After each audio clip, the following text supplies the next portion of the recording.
बिस्मिल्लाहिर्रहमानिर्रहीम। अस्सलाम वालेकुम। मैं हूँ उम्मे मूसा और आप देख रहे हैं Asra express YouTube and Facebook channel. आज का उन्वान है कभी भी बच्चों को बद्दुआ न देना। आजकल की बच्चियों को तरबियत का पता नहीं होता। कई तो ऐसी नासमझ होती हैं, बेचारी के छोटे से बच्चे से अगर कोई गलती हो जाए या बच्चे ने रोना शुरू कर दिया तो गुस्से में आकर अब उसको पता ही नहीं चलता कि क्या कह रही हैं।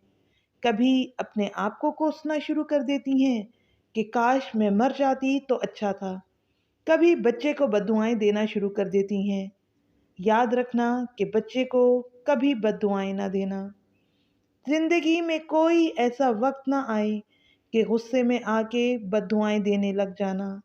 ऐसा कभी ना करना। अल्लाह के यहाँ माँ का जो मकाम होता है, माँ के दिल और ज़ुबान से जो दुआ निकलती है वो सीधी ऊपर जाती है।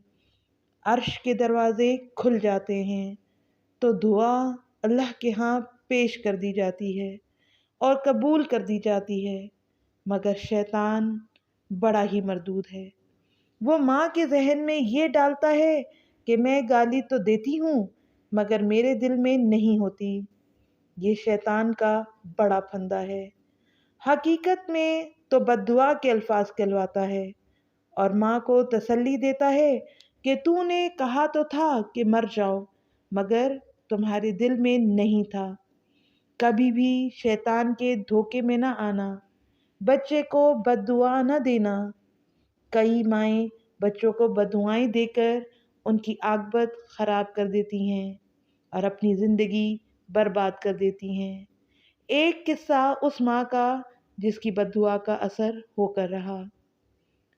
एक औरत को अल्लाह ने बेटा दिया मगर वो गुस्से पे काबू नहीं पा सकती थी। छोटी छोटी बातों पर बच्चे को कोसने लग जाती। एक दफ़ा बच्चे ने कोई बात ऐसी कर दी कि उसे गुस्सा आया और कहने लगी कि तू मर जाता तो अच्छा था। अब माँ ने जो अल्फाज कह दिए, अल्लाह ने उसकी दुआ को कबूल कर लिया। मगर बच्चे को उस वक्त मौत नहीं दी, बल्कि उस बच्चे को अल्लाह ताला ने नेक बनाया, अच्छा बनाया, लायक बनाया। वो बच्चा बड़ा हुआ और ऐन भरपूर जवानी के वक्त था कि वो नेक बन गया। लोगों में खूब इज्जत हुई।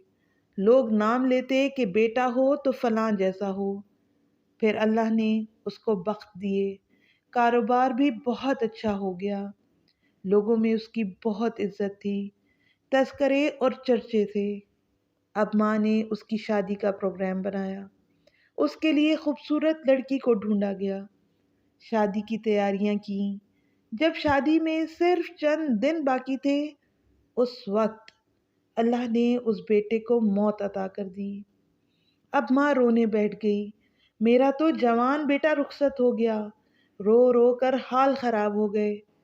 किसी अल्लाह वाले को अल्लाह ने ख्वाब में बताया, हमने इसकी दुआ को ही कबूल किया था।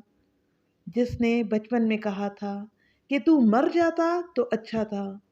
हमने नेमत उस वक्त वापस नहीं ली। हमने उस नेमत को भरपूर बनने दिया। जब ऐन शबाब के आलम में, जवानी के आलम में ये पहुंचा, नेमत पककर तैयार हो गई। हमने उस वक्त फल को तोड़ा ताकि माँ को समझ लगे कि उसने किस नेमत की नाकदरी की। अब सोचिए, अपनी बदुआएं अपने सामने आती हैं। ये कसूर किसका हुआ? औलाद का हुआ या माँ बाप का? इसलिए ज़रूरी है कि बच्चियों को दीनी तालीम दी जाए और उनको समझाया जाए कि बच्चों की तरबियत कैसे की जाती है। ये इंतहाई ज़रूरी है। आपको हमारी वीडियो कैसी लगी? कमेंट करके ज़रूर बताएं। अगर आप ऐसी ही इस्लामिक और मोटिवेशनल वीडियोस देखना चाहते हैं तो हमारे चैनल को सब्सक्राइब कर दें और साथ ही घंटी के निशान को दबा दें ताकि आइंदा आने वाली वीडियोस आप तक पहुंच सकें। शुक्रिया।